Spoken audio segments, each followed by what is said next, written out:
ఎన్నికలకు ముందు కుప్పలు తెప్పలుగా హామీలిచ్చి ప్రజలని వంచించి మోసం చేసి మభ్యపెట్టి ఓట్లు వేయించుకుని అనంతరం వాళ్ళకి మొండి చేయి చూపించడం అనేటువంటిది షరామామూలేగా అలవాటు పడినటువంటి నారా చంద్రబాబు నాయుడు గారు అండ్ కో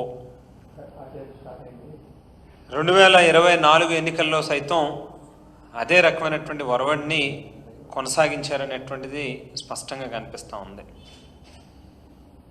ప్రీతమ నాయకులు జగన్మోహన్ రెడ్డి గారు 2014 నుంచి 19 వరకు అన్ని వర్గాల ప్రజలకి మేలు చేస్తూ ముఖ్యంగా యువతకి సంబంధించి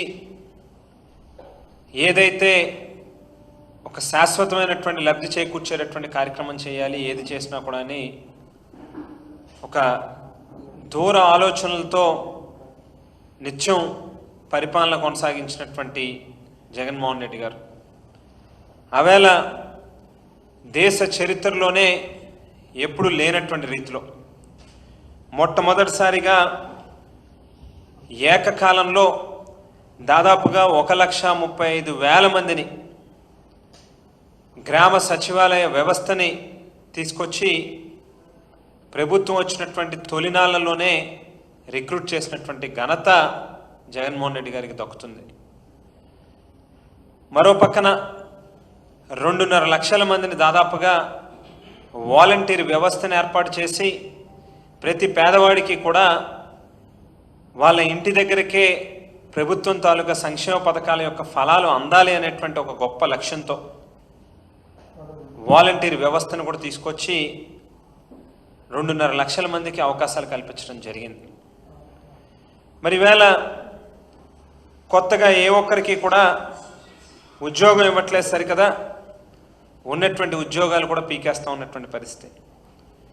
జగన్మోహన్ రెడ్డి గారి ప్రభుత్వానికి ఈవేళ ఉన్నటువంటి ఈ ప్రభుత్వానికి వ్యత్యాసాన్ని గమనిస్తే దాదాపుగా 5 సంవత్సరాల కాలంలో 2019 నుంచి 24లో ప్రభుత్వానికి సంబంధించినటువంటి వివిధ శాఖల్లో 6,30,000 మందిని రిక్రూట్ చేయడం జరిగింది.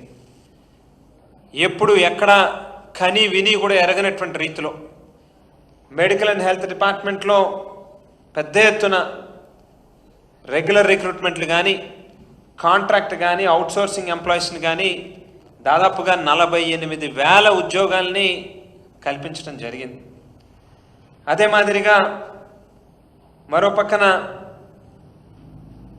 పోలీస్ డిపార్ట్మెంట్లో కావచ్చు, ఏపీఎస్ఆర్టీసీలో కావచ్చు, ఆర్టీసీలో కూడా అందరినీ కూడా పూర్తిగా గవర్నమెంట్లోకే అబ్జార్బ్ చేసుకున్నటువంటి సందర్భాన్ని కూడా ఈ సందర్భంగా గుర్తు చేస్తూ ఉన్నా.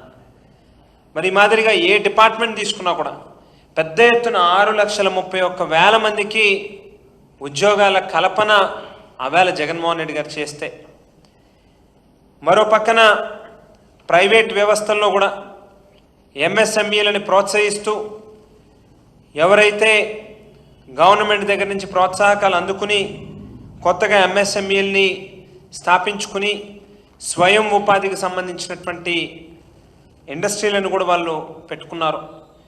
దాదాపుగా ఆ 5 సంవత్సరాల కాలంలో 33,82,242 మందికి ఆవేళ ఎంఎస్ఎంఈలో కూడా ఉద్యోగాలు రావడం జరిగింది. అంటే దాదాపుగా ప్రభుత్వ రంగంలోని ప్రైవేట్ రంగంలోని కలిపి 40 లక్షల మంది పైచులుక ఉద్యోగాలు వచ్చినట్టుగా ఏదైతే సోషియో ఎకనామిక్ సర్వే రిపోర్ట్లోనే పొందుపరచడం జరిగింది చాలా స్పష్టంగా. అటువంటిది ఈవేళ మనం చూస్తే చంద్రబాబు నాయుడు గారి ప్రభుత్వంలో రాష్ట్రం అంతా మొత్తం ప్రతి ఇంటికి కూడా ఉద్యోగం ఇస్తానన్నారు. ఉద్యోగం లేనటువంటి పక్షంలో నెలకి 3,000 రూపాయల చొప్పున నిరుద్యోగ భృతి ఇస్తామని చెప్పి ఊరు వాడ ప్రచారం చేశారు. ఆయనతో పాటుగా పవన్ కళ్యాణ్ గారు కావచ్చు, లేక బీజేపీ నాయకులు కావచ్చు, ఎన్నికల్లో ప్రతి ఇంటి దగ్గరికి కూడా వెళ్ళి సూపర్ 6 పేరిట హామీలను ప్రకటించి వాటిని ఓదరగొట్టినటువంటి సందర్భాన్ని కూడా ఈ సందర్భంగా గుర్తు చేస్తా ఉన్నా. మరి అటువంటిది ఎక్కడైనా ఏ ఒక్కరికైనా కొత్తగా ఒక్కటంటే ఒక్కటైనా ఉద్యోగం ఇచ్చారా అని అంటే ఎక్కడా కూడా ఒక్క ఉద్యోగం కూడా ఇచ్చినటువంటి పరిస్థితి లేదు.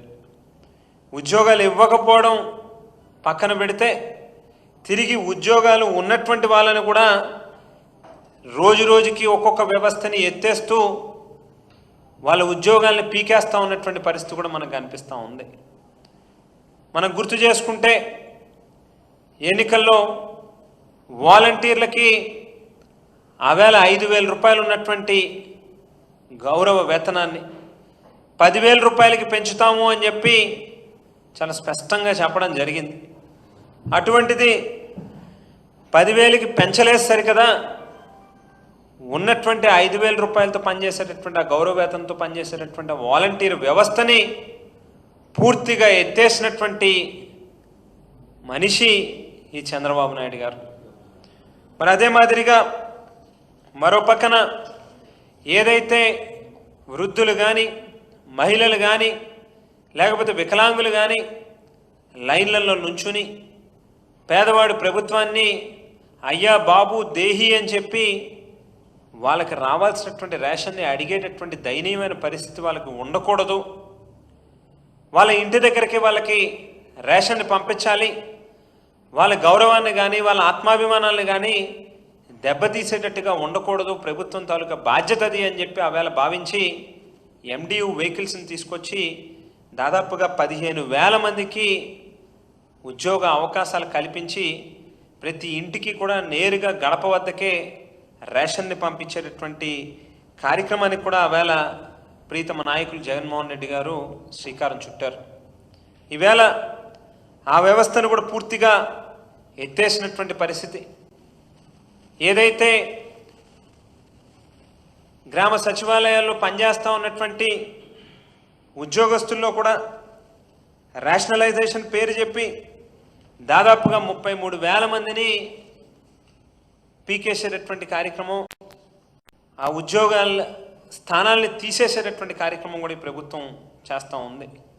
మరో పక్కన ఏదైతే మద్యం మాఫియాకి చెక్ పెట్టాలని ప్రభుత్వమే మద్యం షాపుల యొక్క నిర్వహణ చేపట్టాలి అని చెప్పి ఆవేళ దాదాపుగా 18,000 మందిని బెవరేజ్ కార్పొరేషన్ ద్వారా రిక్రూట్ చేసి ఆవేళ నడిపితే ఆ ప్రభుత్వంలో మా ప్రభుత్వంలో ఈవేళ ఆ ఉద్యోగాలను కూడా పీకేసినటువంటి పరిస్థితి, వాళ్ళని కూడా రోడ్ల మీదకి ఇచ్చినటువంటి పరిస్థితి. మరో పక్కన ఫైబర్ నెట్లో మరో 2,000 మంది యొక్క ఉద్యోగాలను తొలగించారు. ఉపాధి హామీ ఫీల్డ్ అసిస్టెంట్లుగా దాదాపుగా 15 సంవత్సరాలు 18 సంవత్సరాలు పైబడి వర్క్ చేస్తూ ఉన్నటువంటి వాళ్ళని కక్ష సాధింపులతో వాళ్ళ ఉద్యోగాలను కూడా పీకేసి దాదాపుగా 2,360 మంది ఫీల్డ్ అసిస్టెంట్లు నోట్లో మట్టి కొట్టినటువంటి కార్యక్రమం ఈ ప్రభుత్వం చేసిందని చెప్పి కూడా గుర్తు చేస్తూ ఉన్నాం. అంతేకాకుండా APMDCలో కూడా దాదాపు 400 మంది అవుట్సోర్సింగ్లో పనిచేస్తూ ఉన్నటువంటి ఎంప్లాయీస్ని వాళ్ళ ఉద్యోగాలు కూడా పీకేసి రోడ్డుకి ఇచ్చినటువంటి కార్యక్రమం చేశారు. ఆప్కాస్ అనేటువంటి ఒక వ్యవస్థని తీసుకొచ్చి ఎక్కడా కూడా దళారులకి అవకాశం ఇవ్వకుండా ప్రభుత్వమే నేరుగా అవుట్సోర్సింగ్లో పనిచేసేటటువంటి ఉద్యోగస్తులకి ప్రభుత్వం ఇచ్చేటటువంటి అన్ని బెనిఫిట్స్ కూడా రావాలి అనేటువంటి లక్ష్యంతో ఏదైతే ESI కానీ EPF కానీ ఇవన్నీ కూడా వాళ్ళకి నేరుగా వాళ్ళకి ఆ బెనిఫిట్ పొందేటట్టుగా కోతలు లేకుండా ప్రభుత్వం ఇచ్చేటటువంటి ప్రతి రూపాయి కూడా కష్టపడి పొద్దున్నుంచి సాయంత్రం వరకు పనిచేసేటటువంటి ఆ ఉద్యోగస్తుడికే చెందాలి అనేటువంటి లక్ష్యంతో ఏర్పాటు చేసినటువంటి అవుట్సోర్సింగ్ కార్పొరేషన్ని కూడా రద్దు చేయాలి అనేటువంటి కుట్ర కూడా ఈవేళ ప్రభుత్వం చేస్తూ ఉందని చెప్పి కూడా గుర్తు చేస్తూ ఉన్నాం. మరో పక్కన ఉద్యోగాల్ని పీకేయడం ఒక పక్కన అయితే అసలు తొలి సంతకం అనేటువంటి దానికి విలువ లేకుండా చేసినటువంటి పెద్ద మనిషి చంద్రబాబు నాయుడు గారు. మనం ఒక్కసారి దివంగత ముఖ్యమంత్రి డాక్టర్ వైఎస్ రాజశేఖర రెడ్డి గారిని గుర్తు చేసుకుంటే, ఏదైతే ఆవేళ రైతులకి ఉచితంగా విద్యుత్తునిస్తాము అని చెప్పి మొట్టమొదటి సంతకాన్ని ఆ ఫైల్ మీద పెడతాను అని చెప్పి 2004 ఎన్నికలకు ముందు చెప్పారు. చంద్రబాబు నాయుడు గారు చాలా అవహేళన చేస్తూ ఆ మాటల్ని దానిని గురించి రాజకీయంగా విమర్శలు చేసినటువంటి సందర్భాన్ని గుర్తు చేస్తూ ఉన్నా. అది జరగదు, సాధ్యం కాదు అని చెప్పి మాట్లాడినటువంటి మాటలను కూడా గుర్తు చేస్తూ ఉన్నా. మరి అటువంటిది 2004 ఎన్నికల్లో ముఖ్యమంత్రి అయినటువంటి మరుసటి నిమిషమే ఆయన తొలి సంతకం ఈ రాష్ట్రంలో ఉన్నటువంటి మొత్తం రైతాంగానికి ఉచితంగా విద్యుత్తునివ్వాలి అనేటువంటి ఫైల్ మీద సంతకం పెట్టడం, ఆ క్షణం నుంచే మొత్తం వ్యవసాయానికి సంబంధించినటువంటి సర్వీసెస్ ఏవైతే ఉన్నాయో వాటి అన్నిటినీ కూడా పూర్తిగా ఉచితంగా మార్చినటువంటి పరిస్థితి కూడా. మరి అటువంటిది ఈవేళ మా ప్రభుత్వంలో ఏదైతే జగన్మోహన్ రెడ్డి గారు ఆవేళ డిఎస్సి పేరిట నోటిఫికేషన్ ఇస్తే దాన్ని రద్దుపరిచి మెగా డిఎస్సి పిలుస్తామని 16,347 టీచర్ పోస్టులు ప్రకటించి తొలి సంతకం కింద సంతకం చేసి చంద్రబాబు నాయుడు గారు ఏడాది కాలం పూర్తిగా వస్తున్నప్పటికీ కూడా ఆ సంతకానికి దిక్కులేనటువంటి పరిస్థితి. కనీసం ఎక్కడ ఏ ఒక్కరిని కూడా డిఎస్సిలో రిక్రూట్మెంట్ అనేటువంటిది పూర్తి చేయనటువంటి పరిస్థితిలో ఈ ప్రభుత్వం ఉంది. అంటే వీళ్ళ తాలూకా కమిట్మెంట్ ఏ రకంగా ఉంది? రాజకీయాల్లో ఒక మాట అన్నాము అని అంటే దానికి కట్టుబడి ఉండాల్సినటువంటి అవసరం ఉంది. అటువంటి తొలి సంతకానికే విలువ లేనటువంటి పరిస్థితుల్లో ఇవాళ చంద్రబాబు నాయుడు గారి తాలూకా ప్రభుత్వం పనిచేస్తూ ఉంది. ఇదే అర్థం పడతా ఉంది వాళ్ళ తాలూకా కమిట్మెంట్ ఎంత అనేటువంటిది. మరి ఈ రకంగా కొత్తగా ఎక్కడా ఉద్యోగాలు ఇవ్వలేదు కాబట్టి ఏదైతే వాళ్ళు ప్రధానంగా సూపర్ 6లో హామీనిచ్చారో, ఉద్యోగం ఇవ్వలేనటువంటి పక్షంలో ప్రతి నిరుద్యోగికి కూడా 3,000 రూపాయలు చొప్పున నెలకి నిరుద్యోగ భృతి ఇస్తాము అని చెప్పారు. ఈ సందర్భంగా రాష్ట్రంలో ఉన్నటువంటి యువత అందరికీ కూడా గుర్తు చేస్తూ ఉన్నాం. 2014లో సైతం ఇదే రకమైనటువంటి హామీని ఇచ్చారు చంద్రబాబు నాయుడు గారు. ఇంటికో ఉద్యోగం లేనటువంటి పక్షంలో 2,000 రూపాయలు నిరుద్యోగ భృతి ఇస్తామని అన్నారు. 5 ఏళ్ళు కాలాన్ని పూర్తిగా గడిపేశారు తప్పితే 2019 ఎన్నికల వరకు కూడా వాళ్ళకి ఏ ఒక్కరికి కూడా ఒక్క రూపాయి కూడా విధించినటువంటి పరిస్థితి లేదు. తిరిగి మళ్ళీ అదే రకమైనటువంటి ధోరణిలో ఈ ప్రభుత్వం మళ్ళీ నడుస్తూ ఉంది. ఏదైతే 3,000 రూపాయల చొప్పున సంవత్సరానికి 36,000 రూపాయలు స్వయంగా ఈనాడు పేపర్లో, అంటే తెలుగుదేశం పార్టీకి తెల్లారు లెగిస్తే డంకా బజాయించేటటువంటి ఈనాడు పేపర్లోనే 1,56,00,000 మంది నిరుద్యోగులు ఉన్నట్టుగా స్పష్టంగా ఏ ఏ జిల్లాల్లో ఎంతమంది ఉన్నారు, ఇది సచివాలయానికి సంబంధించినటువంటి వ్యవస్థ మొత్తం అంతా కూడా సర్వే చేస్తే వచ్చినటువంటి రిపోర్ట్లుగా ఈనాడు పేపర్లోనే చాలా స్పష్టంగా ముద్రించడం జరిగింది. మరి అటువంటిది 1,50,000 ఉద్యోగులకి ఒక్కొక్కరికి 3,000 రూపాయల చొప్పున నెలకి గడిచినటువంటి 12 నెలలు 36,000 రూపాయల చొప్పున చూస్తే 50,000 కోట్ల రూపాయల పైచులుక ఈ రాష్ట్రంలో ఉన్నటువంటి యువత అందరికీ కూడా చంద్రబాబు నాయుడు గారి ప్రభుత్వం, ఈ కూటమి ప్రభుత్వం బకాయి పడింది. ఎన్నికల్లో ఒక హామీని ఇచ్చేటప్పుడు మరి నాకు చాలా అనుభవం ఉంది, నా అంత గొప్ప ముఖ్యమంత్రి లేడు, భారతదేశంలోనే కాదు ప్రపంచంలోనే నేను ఒక పైనుంచి దిగొచ్చాను ఆకాశంలోంచి అని చెప్పి చెప్పుకునేటటువంటి చంద్రబాబు నాయుడు గారు అయితే ఎన్నికల్లో ఇచ్చేటటువంటి వాగ్దానానికి నేను అన్ని లెక్కలు వేసుకున్నాను ముందే. సంవత్సరానికి 50,000 కోట్ల రూపాయలు ఖర్చు అవుతుంది అని చెప్పి తెలుసు, అయినప్పటికీ అది అమలు జరగదు అని చెప్పి ప్రభుత్వం దగ్గర ఆ స్థాయిలో నిధులు ఉండవు అని చెప్పి తెలుసున్నప్పటికీ కేవలం అధికారమే పరమావధిగా అబద్ధం చెప్పి ఏదో రకంగా ఆ పీఠాన్ని చేజెక్కించుకోవాలి అని చెప్పి నేను ఎన్నికల్లో ఆ రకమైనటువంటి హామీని ఇచ్చాను అనేటువంటిదైనా ఒప్పుకోవాల్సినటువంటి అవసరం ఉంది. లేనటువంటి పక్షంలో తక్షణమే గడిచినటువంటి ఏడాది కాలానికి సంబంధించినటువంటి నిరుద్యోగ భృతికి సంబంధించినటువంటి బకాయిలు మొత్తం కూడా రిలీజ్ చేయాలి అని చెప్పి కూడా ఈ సందర్భంగా ప్రభుత్వాన్ని డిమాండ్ చేస్తూ ఉన్నాం. మరో పక్కన ఫీజు రియంబర్స్మెంట్కి సంబంధించి ఏదైతే గతంలో జగన్మోహన్ రెడ్డి గారి ప్రభుత్వంలో ప్రతి క్వార్టర్కి కూడా ఎక్కడ ఏ రకమైనటువంటి గ్యాప్ రాకుండా పిల్లల చదువులు బాగా చదువుకోవాలి, పిల్లలు కానీ పిల్లల తల్లిదండ్రులు కానీ ఎక్కడ ఏ రకమైనటువంటి ఇబ్బంది పడకూడదు అని చెప్పి అవేళ టెన్షన్గా ప్రతి 3 నెలలకి ప్రతి క్వార్టర్కి కూడా అవేళ ఫీజు రియంబర్స్మెంట్ బిల్స్ని రిలీజ్ చేసినటువంటి పరిస్థితి, విద్యా దీవెన కానీ వసతి దీవెన కానీ.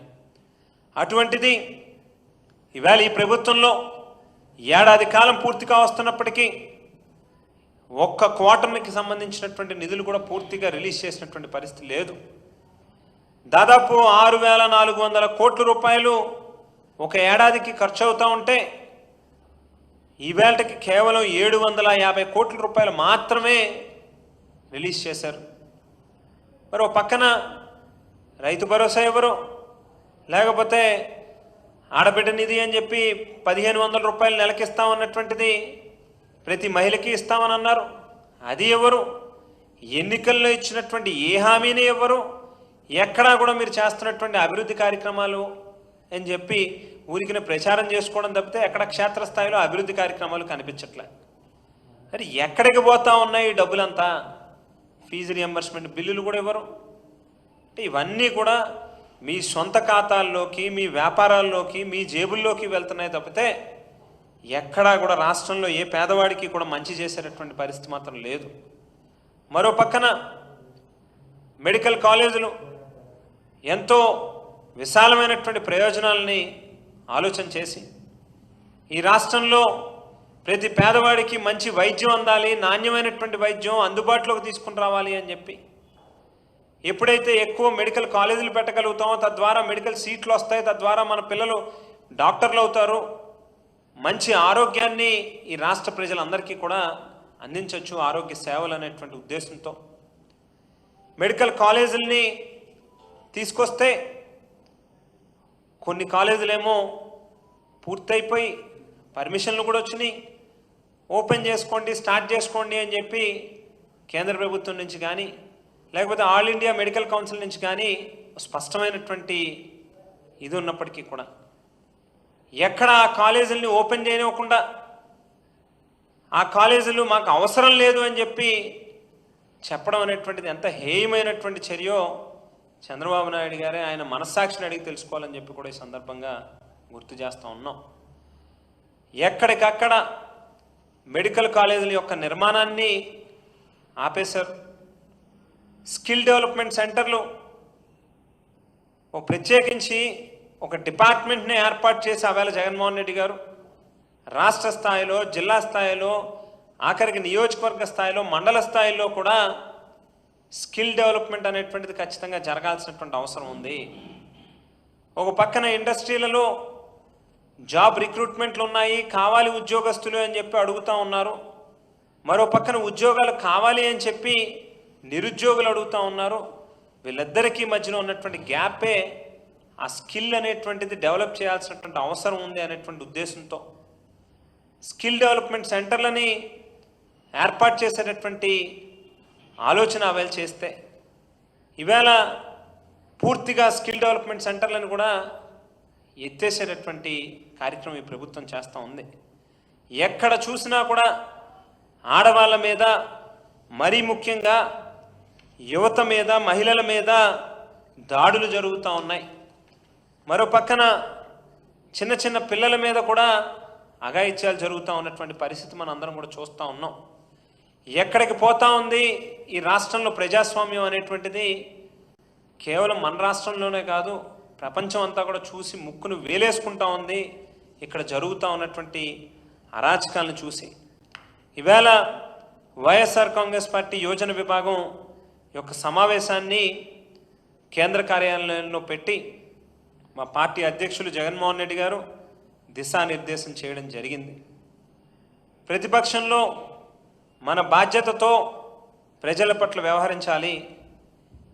ప్రభుత్వం ఏదైతే తప్పులు చేస్తూ ఉందో, ఎన్నికల్లో ఇచ్చినటువంటి హామీలను నెరవేర్చకుండా అటకెక్కిస్తూ ఉందో, ఒక్కొక్క పథకాన్ని మన ప్రభుత్వంలో జరిగినటువంటివి, ఈవేళ వాటన్నిటినీ కూడా ఎండగట్టాలి, ప్రజలకి తోడుగా నిలబడాలి. యువజన విభాగం అనేటువంటిది పార్టీలో ఒక వెన్నుముక లాంటిది, ఒక ఆయువు లాంటిది అని చెప్పి మొత్తం రాష్ట్రంలో నలుమూలల నుంచి వచ్చినటువంటి జిల్లా అధ్యక్షులు కావచ్చు, నియోజకవర్గ అధ్యక్షులు కావచ్చు, స్టేట్ కమిటీ సభ్యులకు కావచ్చు, అందరికీ కూడా ఒక స్పష్టమైనటువంటి దిశానిర్దేశం చేయడం జరిగింది. ఈవేళ నుంచి రెట్టించినటువంటి ఉత్సాహంతో వైఎస్ఆర్ కాంగ్రెస్ పార్టీ యువజన విభాగం నాయకులు, కార్యకర్తలు అందరం కూడా పనిచేస్తాం. ఖచ్చితంగా 2029 ఎన్నికల్లో జగన్మోహన్ రెడ్డి గారిని మరొకసారి ముఖ్యమంత్రి స్థానంలో కూర్చోబెట్టుకుంటాం. ఈ రాష్ట్రంలో మరొకసారి సుపరిపాలన తీసుకొచ్చుకుంటాం. ముఖ్యంగా యువతకి సంబంధించి ఒక గొప్ప ఆలోచన చేయగలిగి యువత యొక్క సంక్షేమం కోసం కట్టుబడి ఉన్నటువంటి జగన్మోహన్ రెడ్డి గారిని మరోసారి ఆ అధికార పీఠంలో కూర్చోబెట్టడానికి ఖచ్చితంగా కృషి చేస్తాం, శక్తివంచన లేకుండా అని చెప్పి తెలియజేస్తూ, చంద్రబాబు నాయుడు గారు మతి భ్రమించి మాట్లాడుతున్నట్టుగా మాట్లాడుతూ ఉన్నారు. ఇవాళ కొవ్వూరు సభలో మాట్లాడుతూ ఆయన ఏం మాట్లాడుతున్నాడో ఆయనకే అసలు కాస్తైనా ఊహ ఉండి మాట్లాడుతున్నాడా, లేకపోతే తెలిసి మాట్లాడుతున్నారా, తెలియకుండా మాట్లాడుతున్నారో తెలియనటువంటి పరిస్థితులు ఆయన మాటలు ఉన్నాయి. ఏదైతే నడి రోడ్డు మీద లా అండ్ ఆర్డర్ని చేతుల్లోకి తీసుకుని ఒక పక్కన కోర్టులు ఉన్నాయి, వ్యవస్థలు ఉన్నాయి, వాటిని పక్కకు పెట్టి వేళ్ళే చట్టాలను చేతుల్లోకి తీసుకుని నడి రోడ్డు మీదే లాఠీ కర్రలు పట్టుకుని కొట్టి కాళ్ళ మీద రాష్ట్రంలో ఒక భయభ్రాంతికరమైనటువంటి పరిస్థితుల్ని తీసుకుని రావడానికి చేసినటువంటి ప్రయత్నాన్ని ఖండిస్తూ జగన్మోహన్ రెడ్డి గారు ఆ బాధితుడిని పలకరించడానికి వెళ్తే దానిని వక్రీకరించేటటువంటి కార్యక్రమం చేస్తారు. మరో పక్కన Z+ సెక్యూరిటీలో ఉన్నటువంటి ఆ కేటగిరీలో ఉన్నటువంటి ఒక మాజీ ముఖ్యమంత్రిగా జగన్మోహన్ రెడ్డి గారికి రోప్ పార్టీలను కానీ, పైలట్ వెహికల్స్ని కానీ, ఎస్కాట్ని కానీ, సెక్యూరిటీ కానీ ఇచ్చి పూర్తిగా కార్యక్రమాన్ని వాళ్ళే నడిపించాల్సినటువంటి బాధ్యత గల స్థానంలో ఉన్నటువంటి ఈ ప్రభుత్వం నిర్లక్ష్యం చేసి